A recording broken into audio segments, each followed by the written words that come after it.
Assalamualaikum warahmatullahi wabarakatuh. Perkenalkan, nama saya Wandi Rangga Dewanata dengan NIM 200 dari kelompok B4.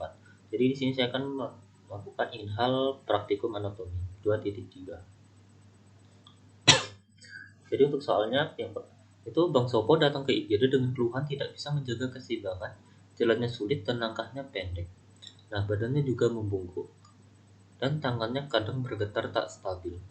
Jadi, soal yang A, apa kemungkinan penyebab kelainan Bang Sopo tersebut? Yang B, di mana letak anatomi dari kelainan otak tersebut? Yang C, jelaskan anatomi dari pons, medula oblongata, dan cerebellum. Nah, jadi yang A tadi, apa kemungkinan penyebab kelainan Bang Sopo tersebut?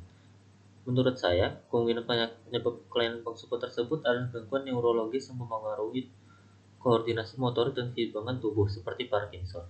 Nah, kenapa saya memilih Parkinson? Tadi kan disebutkan tangannya bergetar tak stabil.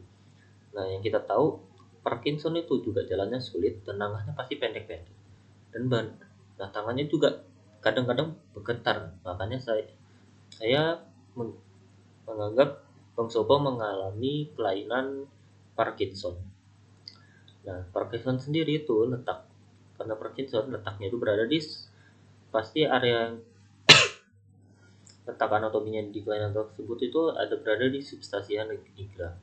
Nah, substansia nigra sendiri dan basal ganglia. Nah, substansia nigra sendiri adalah bagian otak yang terletak di batang otak dan merupakan bagian penting dalam produksi dopamin. Nah, pada Parkinson, sel-sel saraf dopaminergik di substansia nigra mengalami kerusakan atau kematian. Nah, ini mengakibatkan penurunan produksi dopamin. Nah, koordinasi dopamin ini menyebabkan gangguan dalam kontrol gerakan halus dan koordinasi. Nah, di sini kan disebutkan karena menyebabkan gangguan dalam kontrol gerakan. Nah, oleh karena itu tangannya dia itu tidak bergetar, tangannya itu bergetar tidak stabil gitu, tanpa Bang Sopo sendiri mau. Nah, lanjut di basal ganglia. Nah, basal ganglia ini adalah rangkaian struktur otak yang terlibat dalam pengaturan gerakan otot. Nah, dalam Parkinson sendiri, basal ganglia mengalami perubahan patologis seperti akumulasi protein yang disebut Lewy bodies. Nah, gangguan dalam basal ganglia juga berkontribusi pada gangguan kontrol gerakan yang terjadi pada penyakit ini. Nah, soal yang terakhir yaitu jelaskan anatomi dari pons, medula oblongata, dan cerebellum. Pons sendiri itu merupakan bagian dari batang otak yang terletak di antara medula oblongata dan encephalon atau disebut juga batang tengah. Nah, pons ini sendiri memiliki peran penting dalam mengatur berbagai fungsi tubuh, termasuk regulasi tidur, pernapasan, dan juga berfungsi sebagai pusat penghubung antara bagian otak lainnya dengan sumsum tulang. Pons juga terlibat dalam pengaturan gerakan otot wajah dan mata. Jadi, gerakan otot wajah dan mata itu termasuk masuk dalam pengaturan pons. Selanjutnya ada medula oblongata. Jadi medula oblongata itu adalah bagian terbawah dari batang otak yang berhubung langsung dengan sumsum tulang belakang. Nah, medula oblongata mengatur fungsi-fungsi otomatis tubuh seperti pernapasan, detak jantung, dan tekanan darah. Nah, selain itu, medula oblongata juga mengatur refleks dasar seperti refleks menelan dan batuk. Cerebellum.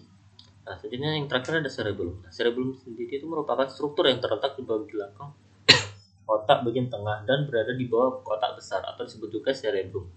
Nah, cerebellum sendiri berperan penting dalam pengaturan koordinasi gerakan dan keseimbangan tubuh.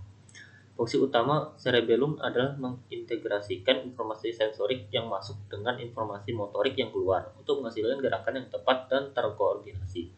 Cerebellum juga terlibat dalam pembelajaran motorik dan pengendalian otot halus. Sekian dari saya, terima kasih.